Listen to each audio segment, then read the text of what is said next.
Hi everyone, so today we're going to be looking at the correct technique for glute bridges. Now this is a fantastic exercise to strengthen all through the glutes, which are the main stabiliser for a lot of exercise. They are the biggest muscle in everybody's body, so it's really important that we keep it strong, we keep it mobile, and we make sure that it can add power to certain movements, when required. So a lot of people, when we do squats, when we do lunges, we completely forget to engage our glutes, and they are the biggest muscle in the body. They're the muscle that's going to give you the most power when you are doing, all these big exercises.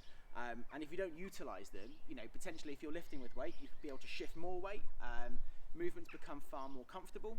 If you then know how to engage them properly, then when you're holding something like a plank, you can pull the glutes in nice and tight, engage the abs nice and tightly as well, and you've created a much more stable plank position. You're going to protect your back. So we're going to first off have a look at the kind of standard glute position. We'll have a look at a couple of variations as well to give you a few more options if you want to intensify the load, and we'll do some single leg training to go alongside that as well. So when we're looking at a glute bridge, first thing we need to get right is the foot position. So as we come down onto our glutes, okay, we're going to press our heels into the ground. Okay, you're going to come down onto your back, knuckles onto the floor. Now you want your heels quite close to your bum, so when actually you push straight up, you want a nice right angle in your knees. So knuckles on the floor, okay, then I want you to stretch your fingers away from you so your shoulders pull back and down. Okay, that's going to activate your lats and keep you nice and stable. So shoulders back and down, abs pulled in gently. All I'm then going to do from here onwards is then push my hips straight up in the air. Now from that position, I'm then going to put all of the weight through my heels, gently then dropping my hips back down to the back down to the bottom. Okay, releasing the glutes, and then big push back up through the glutes. So when you're at this top phase, your glutes are really tightly engaged. All the weight through your heels, it's not going through your toes. Okay, then at the top you then release your glutes, slowly then start to drop yourself back down and let all of that weight then come down through your heels.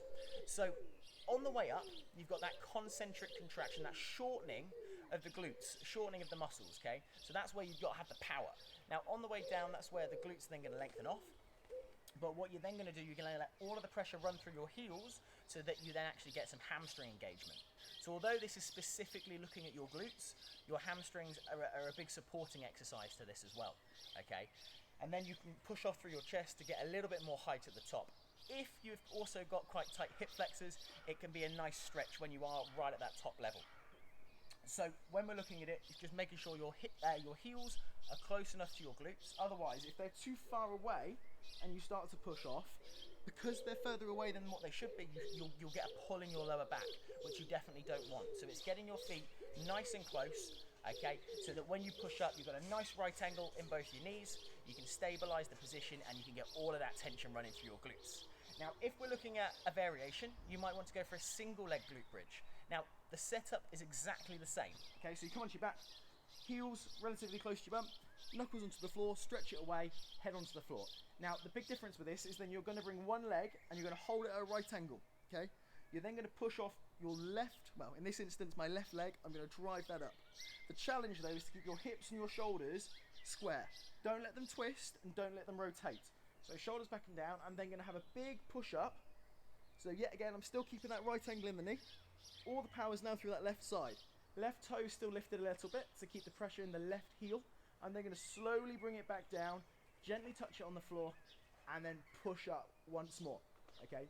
So all of that height, you're then driving out of that left leg to get that height, to get that lift off.